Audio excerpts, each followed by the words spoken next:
Hello everyone. I have to move this down because I'm a little shorter than everyone here apparently. Hello everyone. Thank you all for having us. This is my title. But before we get started, I did want to talk a little bit about. I'm also going to set my stopwatch. Sorry. I did want to talk a little bit about context because I think it's important, right? It's important for me because it's the way that I understand policy. It's the way that I understand how to work with people. It's the way that I understand research. And for me, that really means that I'm from a border town. That is one of the identities that is very core to who I am. It understands access to policies, access to healthcare, access to mental health care, really everything. So it's one of the things that is fed by my lived experience. And before we get into the actual context, there are a few things that I want to point out.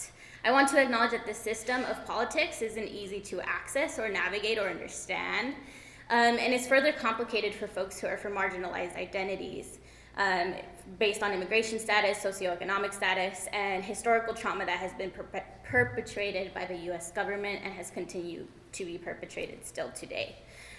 All that to say that I still believe that representation in politics is important. There's good news. Racial and ethnic diversity has increased within Congress, which is really great news and has continued to continue to increase as years go by. While that is hopeful information, it doesn't mean it still is true that white Americans make up a larger share of Congress in the than the U.S. population, which really means that folks who are making policies are still not representative of the population in the U.S. So we still have work to do, is really what it is. So why do I need an interpreter, and how do we use research for policy? So my second thing here is why I'm here, part 2.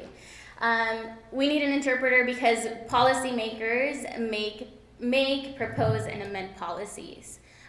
So that just means for me, while policymakers are supposed to be accessible to the public and to represent our voices, the truth is, for me, I didn't know how to engage with politicians, or that I even could until I went to graduate school and got specific public health training.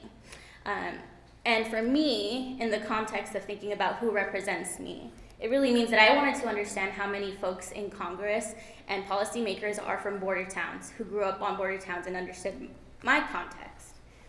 So I did some digging, and there are majority of folks are from San Diego, so there are folks from California who are representing folks from border towns and who grew up in San Diego and have lived experience.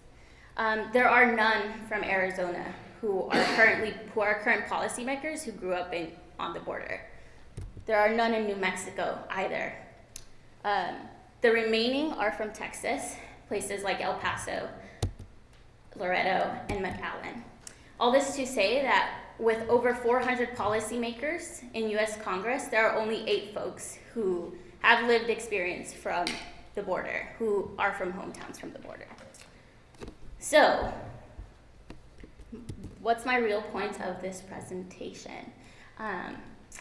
My point is that communities are at the center and are on the ground of experiencing how policies affect them every day, truly, right? So my ask is that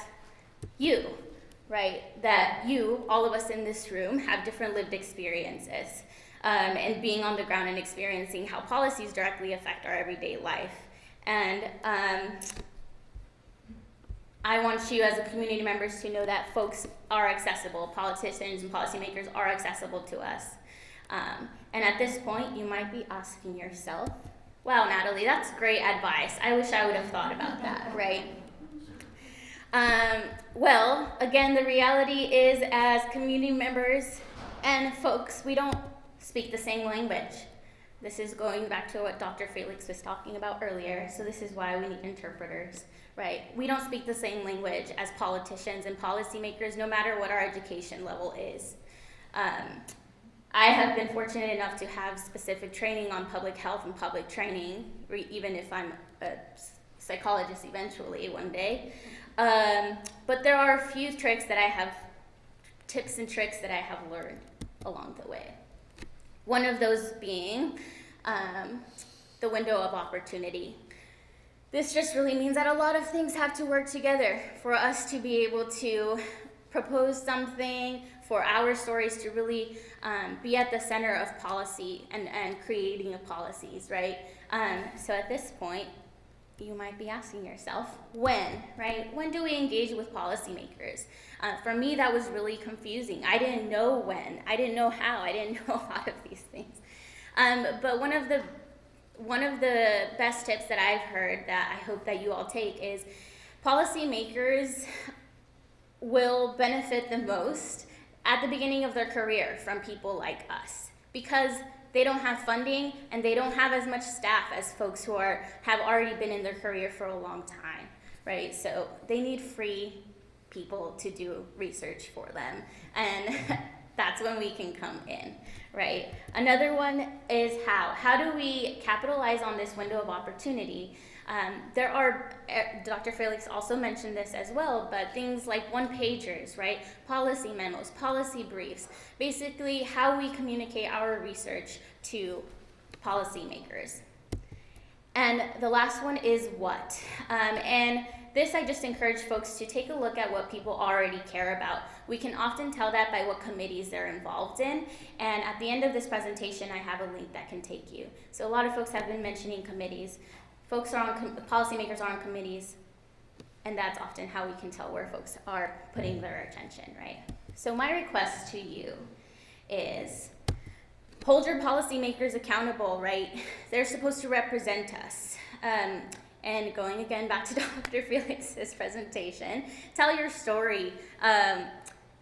Policymakers will care. And I say find your allies because I understand that some of these spaces aren't safe for everyone. So find your allies, folks who will take your story and tell it in an authentic way that is going to affect policies. And these others are just take a shot, right? Try it out. You might be surprised at what policymakers will actually listen to you, your story. It'll affect policy.